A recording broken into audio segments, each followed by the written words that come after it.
bi nit ñi yaakaar ne daf ko am déedéet c'est une réalité boo xam ne da koy gérer avec une intelligence mais en utilisant quelque chose qui est fondamental, c'est le temps. Ousmane Sonko est son premier ministre. Leur relation, il lui laisse chercher sa position, sa vraie position dans l'État. Parce que Sonko, c'est un leader charismatique qui fait parfois des excès en politique. Excès, je le dis, absolument. Il dérape. C'est pas son rôle. C'est pas son rôle. C'est pas le rôle d'un premier ministre. Je le dénonce fermement. Je le dénonce fermement. Je le dénonce. C'est la première fois. Ousmane Sonko, bi muy nekk opposant, musuma dugg ci débat le concernant parce que ma gëmoon li muy def discours bi mu amoon en tant que panafricain.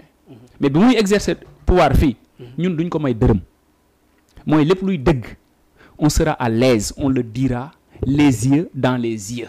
li jaadoowut lépp lu ñu gis ne nag moom moo li mu wax nii dëgg la lu baax ci réew mi la. bi nga xam ne Aliou Tine sax xaw na ko junj. ba ñu bëri dal ci kawam ne Ousmane Sonko daa mel ni moom dëkk bi. comme de manière générale mooy gouverner. Aliou Tine est dans son rôle.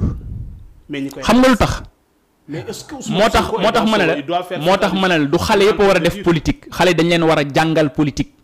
mooy fanatisme deful politique ay sentiment deful politique politique esprit clair moo koy def vision bu leer moo koy def honnêteté moo koy def indépendance moo koy def mais si tu es fanatique jàpp nga ne Ousmane Sonko mooy sa cible déedéet Aliou Tine mi ngi dimbale Ousmane Sonko parce que mi ngi veiller à ce que moi je crois que les deux am nañu relation yoo xam du am dualité au sommet de l'État mais il alerte c'est ça le rôle d'un alerteur li Aliou Tine def Aliou Tine mag la moo xamante ne ci réew mi dañ ko war a def comme diamant xam nga lu tax ay position yu courageuse lay jël ay position yu rafet et dafa def 2024 bi wone na ko kon ku mel noonu avant les élections bu deful woon lii man la may bett bu waxul woon lii la may bett et c'est la réalité li mu wax mooy dëgg mu neex Sonko mu naqari leen loolu mooy dëgg mooy il est en train de gêner le président parce que absolument il gêne le président parce que président institution la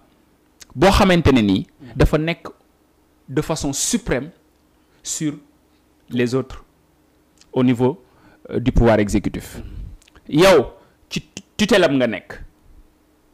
mais il paraît que Aliou Tine le contraire la gis. mais non d'accord man mii le contraire laa gis. lan nga gis loo Ousmane Sonko bu Diomaye di génn di dem Touba moom la war a àndal. warul xaar Diomaye dem mu dem loolu erreur la. ah bon ah bien sûr parce que c'est son premier ministre dafa war a accompagner le président de la République dem ànd ak moom warul xaar ba président dem suba moom mu dem s'il y a d'autres problèmes il coordonne l'action du gouvernement. Il est en quelque sorte le manager chargé de faire les suivis et évaluations des politiques publiques de l'État au niveau de l'exécutif, au niveau du Conseil des ministres. Mais c'est le président, c'est l'organe qui décide, qui instruit chaque dossier. Et Ousmane Sonko est le chargé des suivis et d'orientation des instructions du président de la République auprès de ses ministres. Et vous ne croyez pas que, comme l'exemple que vous venez de donner, l'affaire de Touba, est-ce que waxtaane wuñ ko? L'affaire de Touba, est-ce que waxtaane je le dis et je l'assume. Est-ce que waxtaane wuñ ko? Comme ñoom ñaar nee nañ duñu réeroo ay xarit lañ. waaw kon nañ na Sénégalais am ci ñoom confiance. Si ça ne gêne pas, si ça ne gêne pas le président de la République. Non, si ça ne gêne pas le président, ça gêne la République et ça gêne les républicains. Nous sommes des républicains. Xamuñu sentiment yi am diggante Ousmane ak Diomaye dañu gis ne Diomaye c'est notre président, il incarne il est le président de tout l'État. Comme il incarne l'État, il doit être à la hauteur de cette posture. Ousmane Sonko, c'est un leader politique. Premier ministre, président de PASTEF, il ne doit pas mélanger ça. Les Sénégalais ne doivent même pas sentir le PASTEF dans l'appareil de l'État. Ça gêne, c'est pas bon. Rupture la ñu bëgg.